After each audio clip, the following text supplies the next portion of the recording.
Harding. Welcome to my blog .stampwithelaine.com and welcome to episode 5 of 6 in my 2018 Countdown to Halloween series. This is published every Wednesday from 19th September to the 26th of October. This week I have a treat bag for you using the Cauldron Bubble stamp set. I've got mine in clear mount. It's also available in wood, and these are the matching dies called Cauldron Framelit dies. So if you purchase them as a bundle, it will save you 10%. The dies will cut out the images from the stamp set, but it will also cut out some of the images on the designer series paper as well. So this is the cauldron and the little cat, which I've cut out from the designer series paper. This is a treat pouch with just a bit of black cord to hold it shut. For this one I used a 1-inch circle punch to punch out the sentiment, and also 1 1/8 inch scallop circle punch to punch out the black mat for this sentiment. This scallop trim is from the Petite Treats Framelits dies, and I just used one of these, which happens to be perfectly sized to fit across this pouch. So I'm going to be making a variation of this. You'll need a piece of basic black cardstock that's been cut at 2.5 inches by 10 1/4 inches. In metric, that's 6.35 centimeters by 26 centimeters. You need some DSP from Toil and Trouble. That's the Halloween one. And you need 2 pieces cut at 3 3/4 inches by 2 1/4 inches. In metric, that's 9.5 centimeters by 5.7 centimeters. And then you need 1 piece cut at 1 inch by 2 1/4 inches. That's 2.5 centimeters by 5.7 centimeters. Some pumpkin pie scrap to cut out the scallop edge, and also shimmery white cardstock to stamp and colour your cauldron. 2-inch by 8-inch cello bags to put my treats in.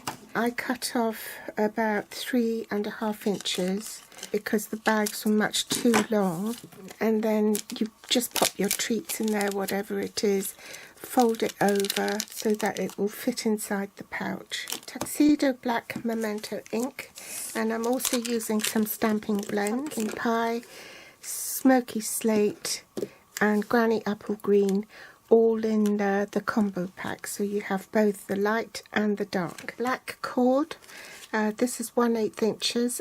I've mounted my stamps on a block G, A and D. For the broom, here's a tip. When you're putting the stamp onto your block, use the die to help you get it in the right position. If you don't, then when you come to die cutting the broom, the image of the broom will be skew-whiff. And of course you need the big shot and magnetic platform.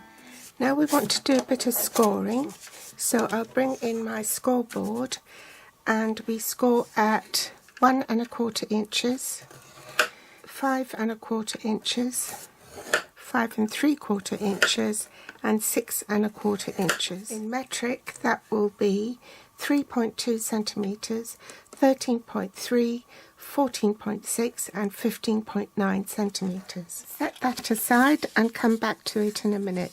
First I'm going to stamp my broom. That will give me enough room to die cut the scallop as well. Next, on my shimmery white cardstock, I'm going to stamp the cauldron.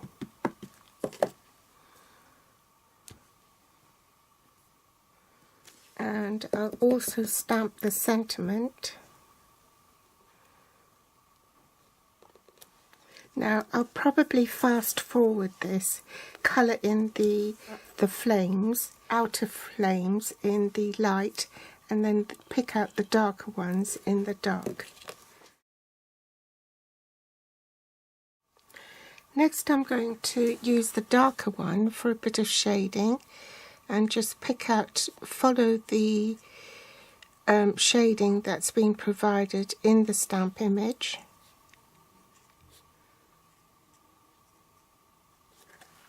And then blend with the lighter one. I'll do the same with the smoky slate.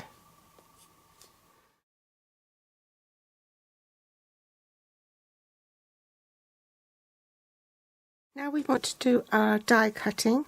So magnetic platform, base cutting plate, position your die to cut out the broom, the cauldron,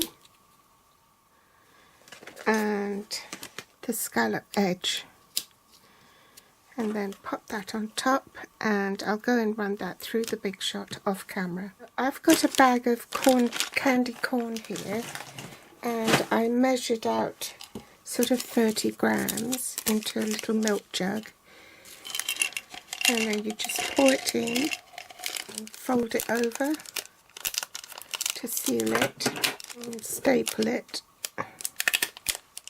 Inch mount, a score line, that's a mount and fold.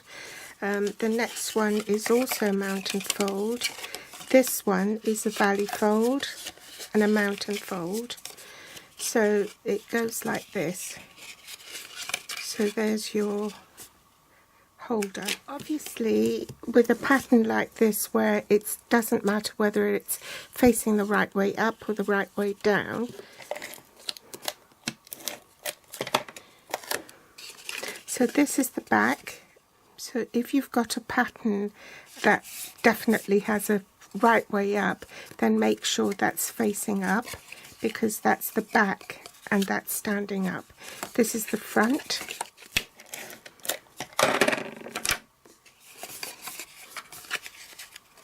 Like so. And then obviously this one too, if you have got a pattern that has a right and a wrong way, then make sure that's upright as well. Now I happen to have some very narrow 1/8 inch gauge double-sided tape, but if you haven't got that, then just run a line of glue on the back there and attach your scalloped edge on. You might have to trim a little bit off here. Then to attach that, you just run some glue at the top and just pop that on. And before you close it, you need to pop your broom in.